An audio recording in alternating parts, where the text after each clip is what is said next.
할렐루야. 오늘도 말씀의 자리에 나오신 우리 성도님들 주님의 이름으로 환영하고 축복합니다. 오늘 주신 하나님의 말씀 함께 보겠습니다. 오늘의 말씀은 고린도전서 10장 23절에서 33절까지 있는 말씀입니다. 고린도전서 10장 23절에서 33절까지. 오늘 주제 선고인 31절에 있는 말씀 제가 봉독해 올립니다. 그런즉 너희가 먹든지 마시든지 무엇을 하든지 다 하나님의 영광을 위하여 하라. 사역을 하다 보면 말씀과 일상의 충돌로 힘들어하다가 상담을 요청하는 분들이 종종 계십니다. 목사님, 제가 이런 일을 했는데 이거 죄일까요? 성경을 찾아보니 절대 하지 말라는 말은 없던데요. 내 돈 가지고 내 시간 쓰면서 내 마음대로 하겠다는데 왜 이렇게 마음에 걸리는 것이 많을까요? 이런 질문을 받고 대답을 해드리고 또 기도해드리면서 한편으로는 참 감사한 마음이 듭니다. 어떻게든 말씀 안에서 살아보려고 노력하는 것이 저에게도 느껴졌기 때문입니다. 그런데 성도 여러분, 돌이켜 생각해보면 우리가 무언가를 결정할 때 종종 할 수 있느냐 또는 할 수 없느냐로 나누어 생각합니다. 죄만 아니면 괜찮다고 생각하고 내 자유니까 내가 결정하면 된다고 여기는 것이지요. 그러나 하나님은 오늘 말씀으로 우리에게 그보다 더 중요한 질문을 하십니다. 그것이 정말 유익한가?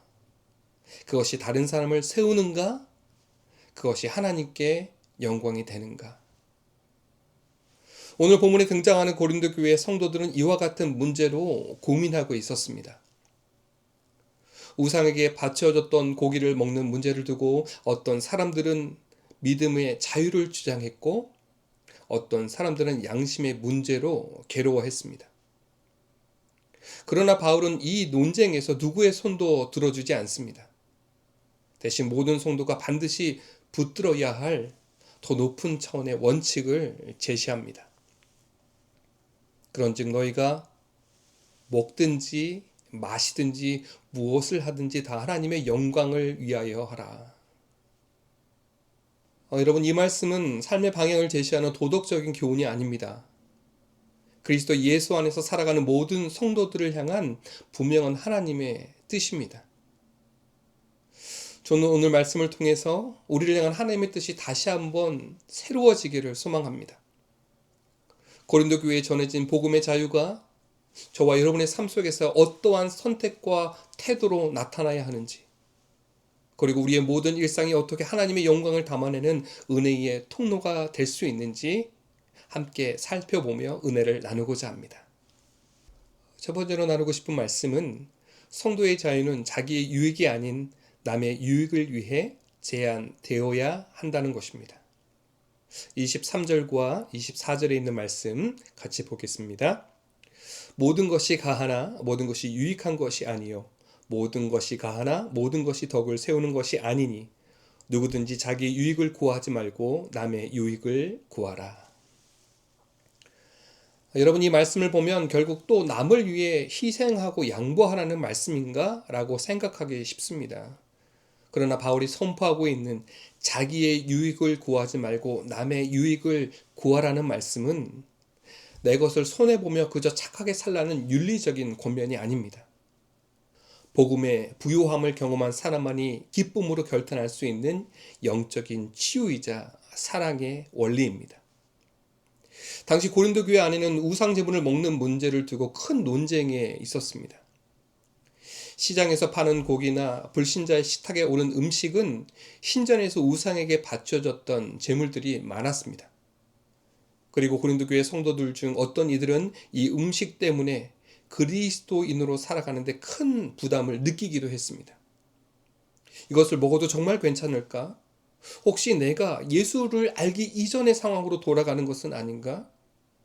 고민하고 생각하고 두려워했던 것이지요. 이때 바울은 25절과 27절에서 그들의 고민을 이렇게 정리합니다. 무릇 시장에서 파는 것은 양심을 위하여 묻지 말고 먹으라.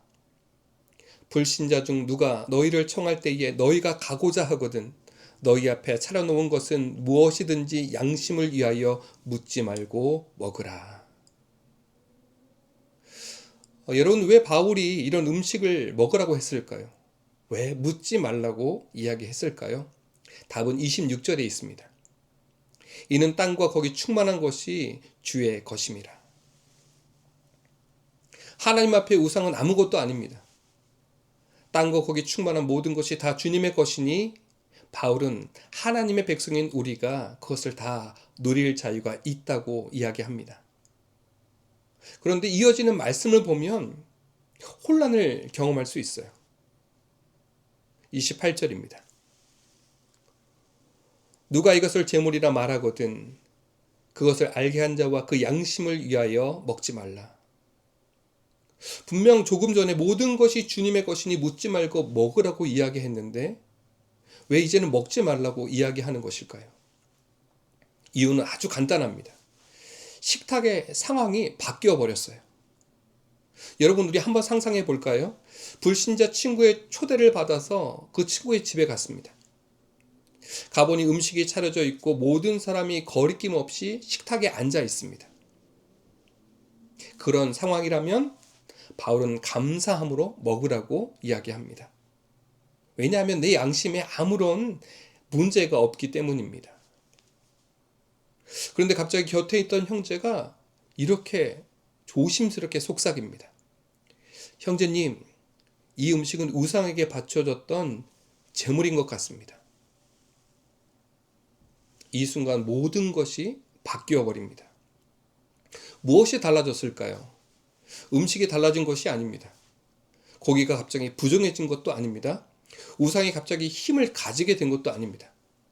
달라진 것은 단 하나, 그 자리에 한 형제의 양심이 등장했을 뿐입니다. 그러나 그 양심이 참 중요합니다. 왜냐하면 나에게는 아무렇지 않은 음식일 수 있지만 그 자리에 함께한 내 믿음의 형제에게 신앙의 양심으로 앉을 수도 없고 먹을 수도 없는 어려움이 되기 때문입니다. 여러분, 바울의 관심은 음식이 아니지요. 사람에게 있습니다. 그래서 29절에서 이렇게 선을 긋습니다.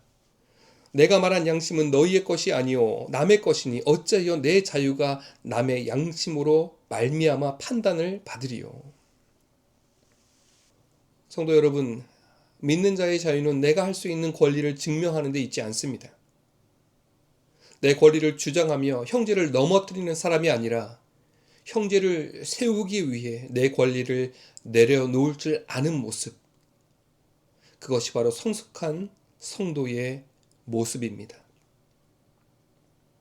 내 믿음이 굳건하니 아무 상관없어.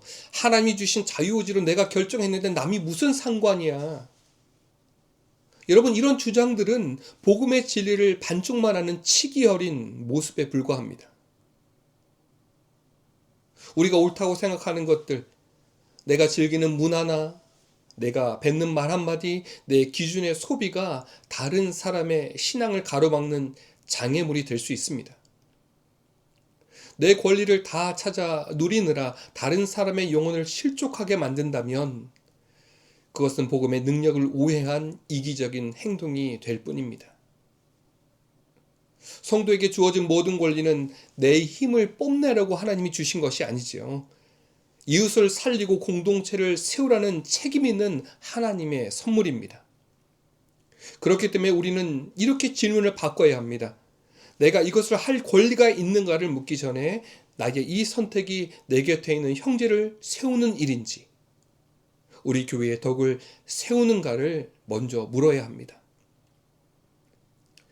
예수님께서 영혼을 실족하지 않게 하시려고 스스로의 권리를 제한하셨던 것처럼 우리 또한 내 유익보다 이웃의 영혼을 먼저 배려하고 교회의 덕을 세우는 일에 나의 자유를 거룩하게 제한할 줄 아는 책임 있는 모습을 가져야 합니다.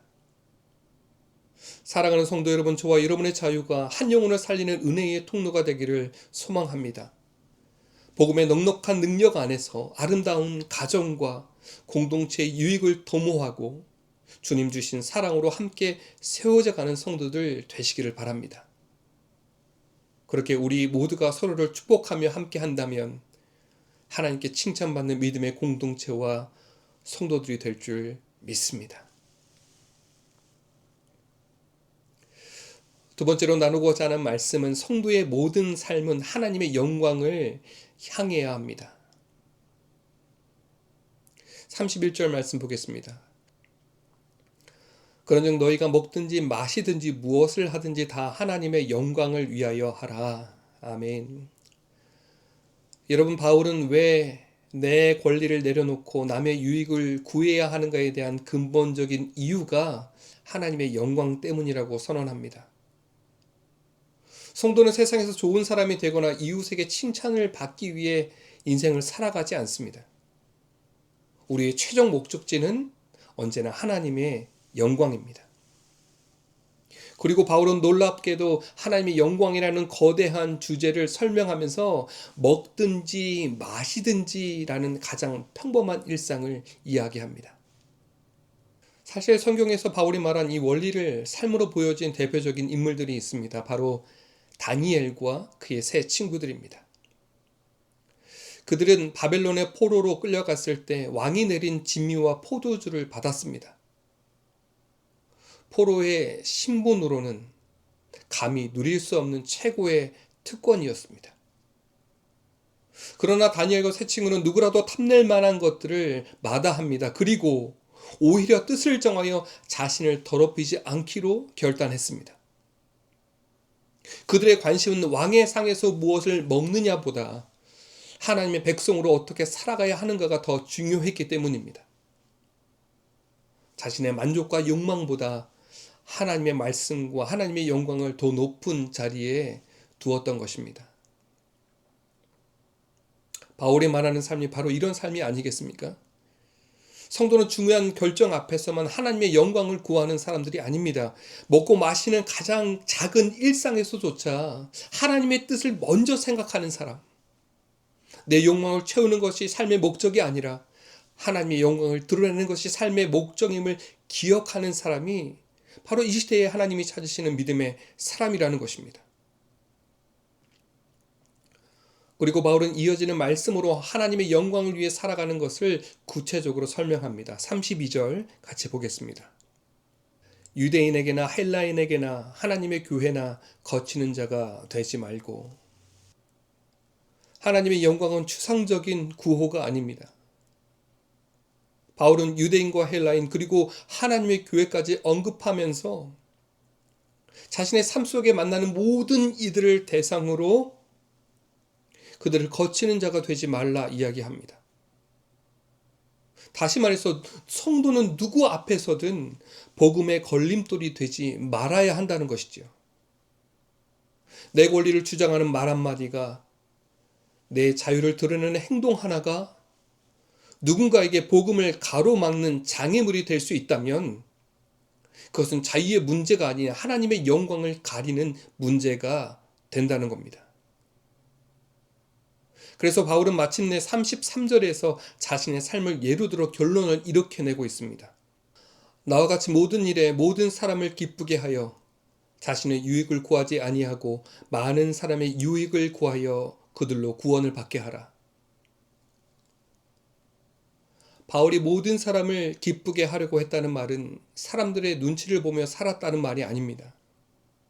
복음을 위해 기꺼이 자신을 낮추었다는 뜻이고, 자신의 권리보다 복음의 길이 더 소중해서 자신의 유익보다 영혼을 구원하는 일을 더 귀하게 여겼다는 말입니다.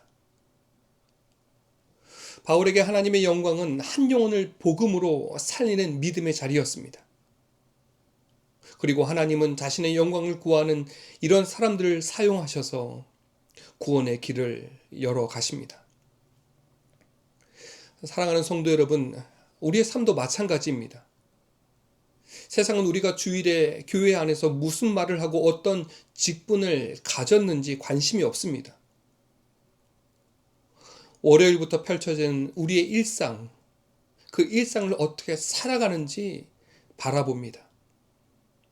가정에서 배우자와 자녀를 대하는 태도에서, 직장에서 맡겨진 일을 감당하는 모습에서, 이웃과의 관계 속에서 그리고 아무도 보지 않는 자리라도 내가 하나님의 영광을 구하며 살아가고 있는지, 아니면 여전히 내 욕망과 내 유익을 위해 살아가는지, 이것으로 결정됩니다.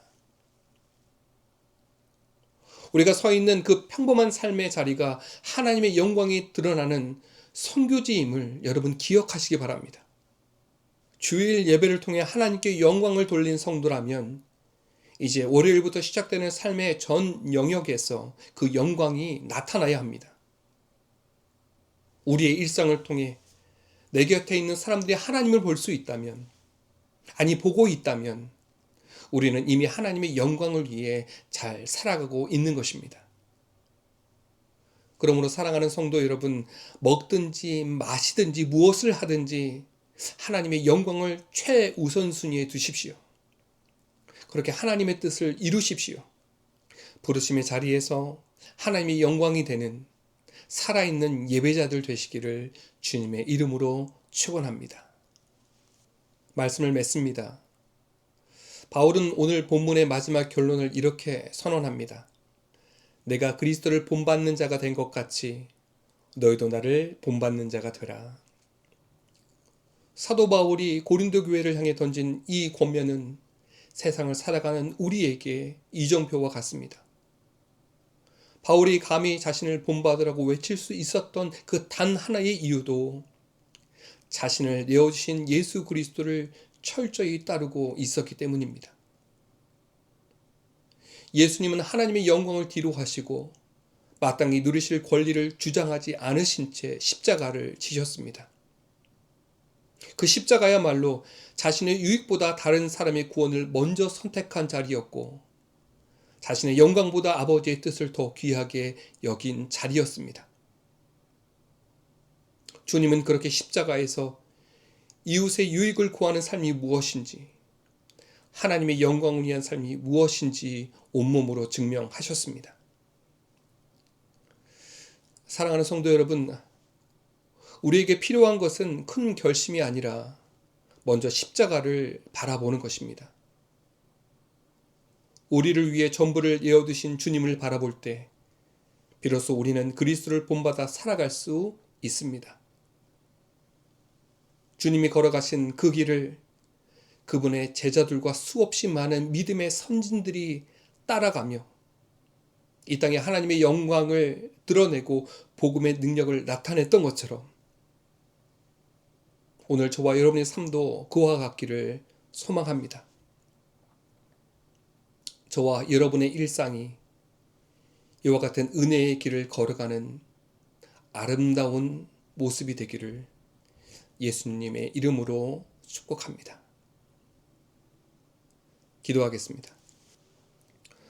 거룩하시고 자비로우신 하나님 아버지, 예수 그리스도의 십자가를 통하여 우리에게 참된 자유를 허락하여 주심을 감사합니다.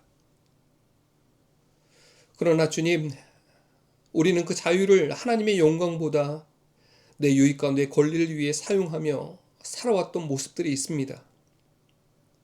내 생각이 옳다는 이유로 연약한 형제를 배려하지 못했고 공동체의 덕을 세우지 못했던 우리의 죄를 이 시간 주님 앞에 고백하오니 용서하여 주시옵소서. 이제는 자신의 유익보다 다른 사람의 유익을 먼저 생각하게 하시고 내 권리보다 형제의 영혼을 더 귀하게 여길 수 있도록 붙들어 주옵소서. 무엇이든 할 수 있는 자유를 자랑하는 사람이 아니라 사랑 때문에 자신을 절제할 줄 아는 성숙한 성도들이 될 수 있도록 주님 함께하여 주옵소서. 또한 먹든지 마시든지 무엇을 하든지 하나님의 영광을 먼저 구하게 하시고 가정과 일터와 삶의 모든 자리에서 주님의 선하심을 드러낼 수 있도록 은혜 베풀어 주시옵소서. 무엇보다 우리를 위해 자신을 내어주신 예수 그리스도를 늘 바라보게 하시고 그리스도를 본받아 살아가는 삶으로 하나님께 영광 돌리는 삶이 되게 하여 주시옵소서. 예수님의 이름으로 기도하옵나이다. 아멘.